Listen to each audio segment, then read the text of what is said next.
So as we discuss why we specialize in trade, we need to consider free trade agreements. And as long as there have been free trade agreements, there have been people protesting them as well.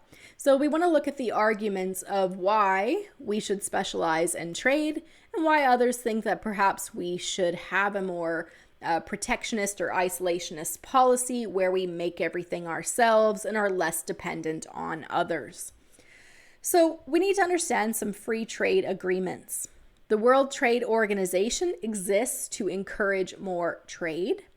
We have the North American Free Trade Agreement, NAFTA, and a revised version that was signed in 2019 between Canada and the US regarding the North American Free Trade Agreement.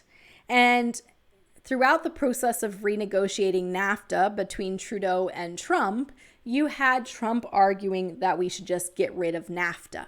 So what we're seeing is that there are political parties, such as the Republicans under Trump, who want to get rid of that free trade. Okay, so we want to look at why would they want to get rid of free trade agreements and why others want to create them. So when we look at some free trade agreements besides the one with the US, we do have the CPTPP. So the TPP, or Trans-Pacific Partnership, was going to include the US and Canada and a number of Asian countries. Well, the US pulled out of the TPP, and so Canada actually worked with other Asian partners. Okay, and so right here, what you see is Japan, the leader of Japan at the time with President Trudeau, and the other partners include Australia, Mexico, New Zealand, Singapore, and there's a number of other countries as well involved in the CPTPP. And the CPTPP is the Comprehensive and Progressive Agreement for the Trans-Pacific Partnership, or TPP without Canada. So this allows for trade between Asian countries and Canada and Mexico in order to reduce the tariffs and give access to more markets so that more countries can specialize and trade and have more access to goods and services. There are other free trade agreements that we have negotiated. One is called CETA. This is the Canadian EU free trade deal that was ironed out in 2013. So the idea here is to reduce barriers to trade so Canadian businesses have access to more markets so that our businesses can grow by selling to people in other countries. But again, this means we have access to their goods and services as well. So we're looking at why do we specialize and trade rather than not having these trade agreements and make everything ourselves. Well, let's go back in time. Okay, let's go back to 1803 to 1815. This is the Napoleonic Wars. So Napoleon issued a trade embargo against Britain. That is, he forbid anyone within his country and the countries that France had taken over from trading with Britain. Okay, so Britain was the enemy here, and they forbid the sale of goods from all European nations, essentially, to Britain. Now, this trade embargo would have the following effect on Britain. So here's demand, here's supply. Okay, and let's look at the price of grain. So if France and Napoleon basically forbid any other country from trading with Britain, that meant there was no foreign grain coming in to Britain, to England. And so the impact that it had here is on demand or supply. Okay, so there is a decrease in supply of grain in Britain because there's no foreign grain coming in. So that trade embargo forbid the sale of grain to Britain. What that does to the domestic price of grain in Britain is it makes the price go up. Now, we have trade embargoes today, right? So you cannot sell goods or buy goods from Iran, Syria, North Korea. So trade embargoes we use as punishment to other countries, okay? Because it hurts them economically if other countries can't buy their stuff, if they can't sell stuff to those other countries.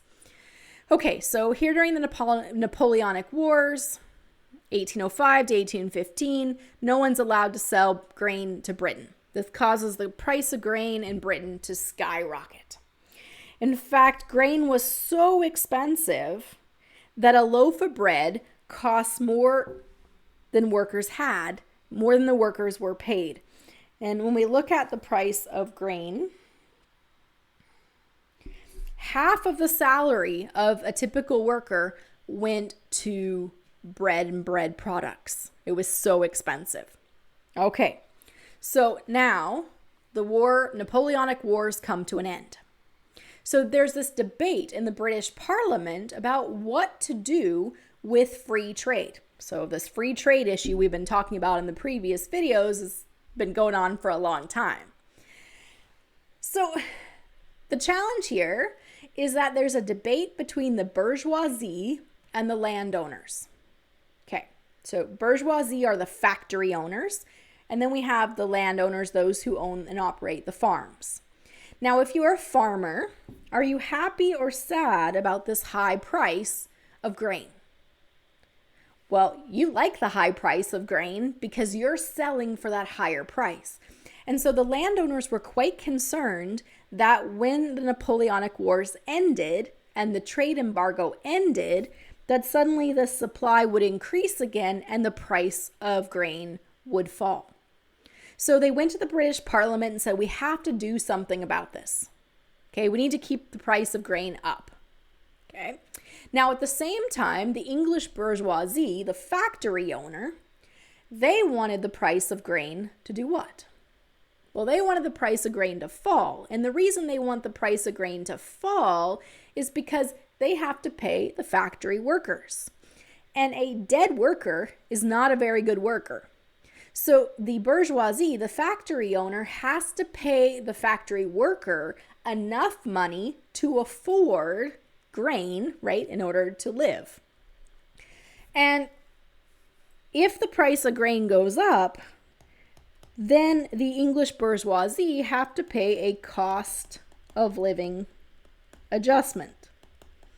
That is, grain costs more, so you have to pay your worker more so that they can have enough money to buy basic necessities so they can keep working for you.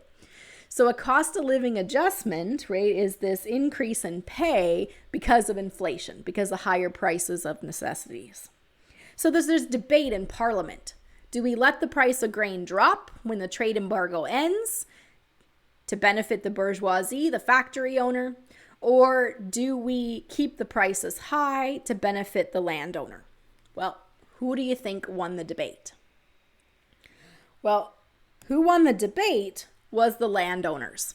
And what was created in England is what is called the Corn Laws. So in Britain, corn is just a generic term for all grains: oats, rye, wheat, barley, all grain. And the Corn Laws imposed a sliding duty on the importation of grain. So the idea here is that it is changing the tax on the imports. Okay. So the idea was to keep the overall price high. So the lower the foreign price, so if the foreign price goes down, then the tax, the sliding duty, would go up. And so the overall foreign price, when we include the tax, the tariff there, it kept that foreign product expensive.